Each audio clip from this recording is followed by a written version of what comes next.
Kepala Dinas PUPR Kabupaten Kota Luwu terkait dengan program kerja tahun 2024.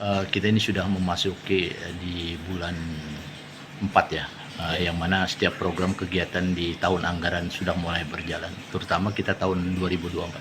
Nah, rencana program tahun 2024 ini kapan rencana mulai berjalan? Baik, jadi tahun 2024 ini kita sudah mulai proses tender. Jadi semua kegiatan-kegiatan tahun 2024 ini sudah kita proses untuk dilakukan proses tender di PBJ. Jadi semua sudah kami serahkan ke mereka. Jadi mungkin bulan ini, bulan Mei itu saya pikirkan sudah kontrak semua.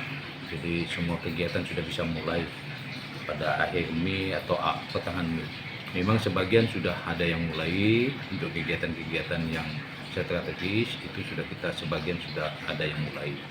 Jadi untuk kegiatan 2024 tinggal bulan ini semuanya sudah kontrak, dan ini masih dalam tahap proses lelang atau tender.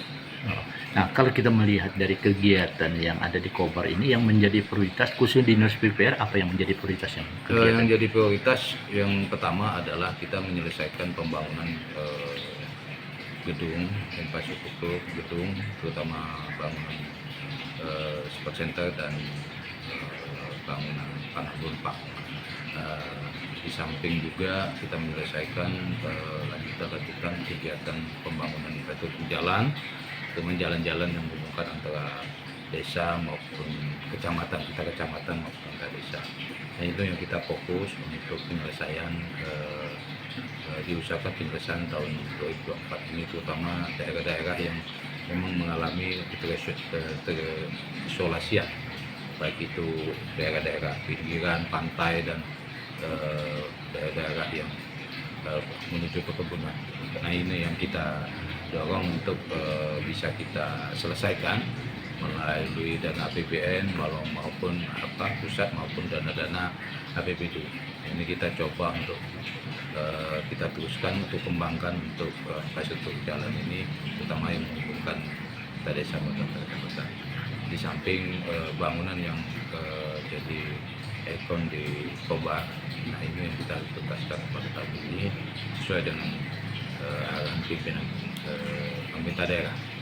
Jadi kita tetap fokus baik itu infrastruktur jalan, infrastruktur air bersih, kemudian infrastruktur sanitasi, dan infrastruktur pengendalian banjir juga kita lakukan untuk normalisasi, untuk mengurangi tingkat genangan air yang ada di dalam kota maupun di daerah-daerah pinggiran kota.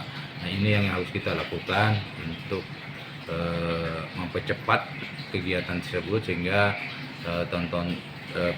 pertengahan tahun ini kita bisa mulai kegiatan tersebut dan bisa mengatasi permasalahan yang ada di Kobar. Terutama kita punya satgas, ada gerakan nol lubang yang kita lakukan tiap hari, termasuk penataan kota, keindahan kota, estetika kota, kita lakukan tiap hari untuk membenahi kota yang khususnya di Kota Pangkalan Bu. Di samping itu juga ada gerakan nol jamban, kemudian ada gerakan nol sumbatan. Nah, itu kita lakukan terus, dan itu kita lakukan.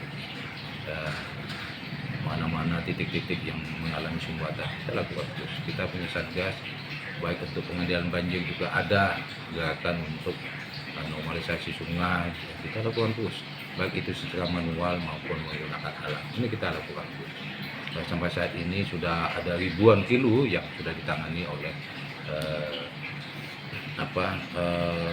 oleh satgas di air, satgas sumber daya air.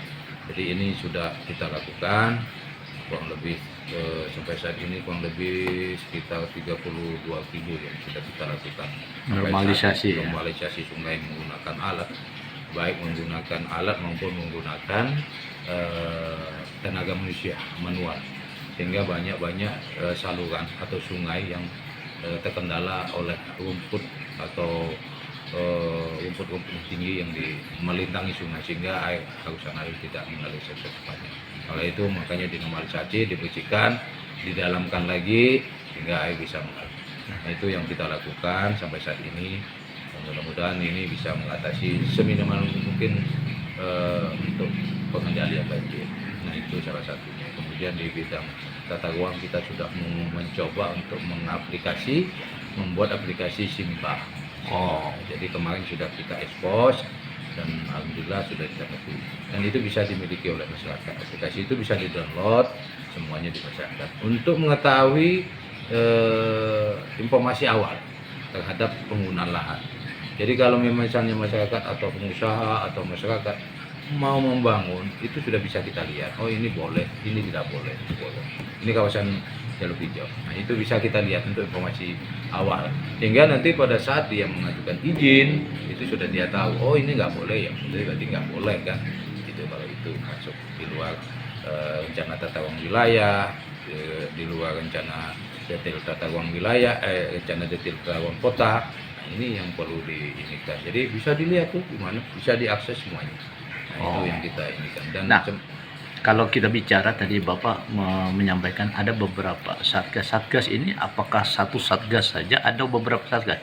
Karena di sini kan ada Bina Marga, ada Cipta Karya, ada Sumber Daya Air. Nah, ini apakah satgasnya beda-beda atau memang satu satgas dalam pengendalian itu? Masing-masing bidang beda. Jadi ada satgas di Sumber Daya Air, itu tugasnya untuk mengendalikan banjir, mengendalikan genangan, memfungsikan atau menormalisasi sungai. Nah itu yang kita dilakukan tiap hari. Sehingga tujuannya adalah untuk bagaimana daerah itu, kawasan tersebut tidak banjir, tidak tergenang. Nah itu karena terjadi sungai tidak berfungsi dengan sungai. Nah yang untuk Bina Marga ini adalah gerakan yang termasuk gerakan nol lubang tadi. Jadi semua dilakukan untuk pemeliharaan gitu ya. Pemeliharaan jalan, kemudian estetika kota. Ini satgas semua.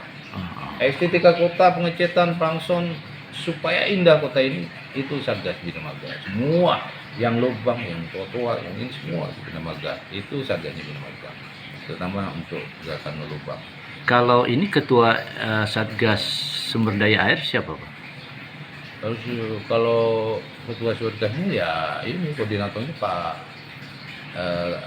pejabat fungsional sendiri Pak Alkato. Jadi semuanya bisa Semua berjalan gitu ya. ada mandor di bawah juga ada. Ya. Mungkin harapannya Bang kepada warga masyarakat. Harapan saya kepada masyarakat terutama untuk ini kan pada saat ini musim hujan. Jadi diharapkan jangan sampai membuang sampah di saluran, jadi saluran jangan sampai ada sampah-sampah yang ditumpuk di sana, sehingga itu menghambat genangan air.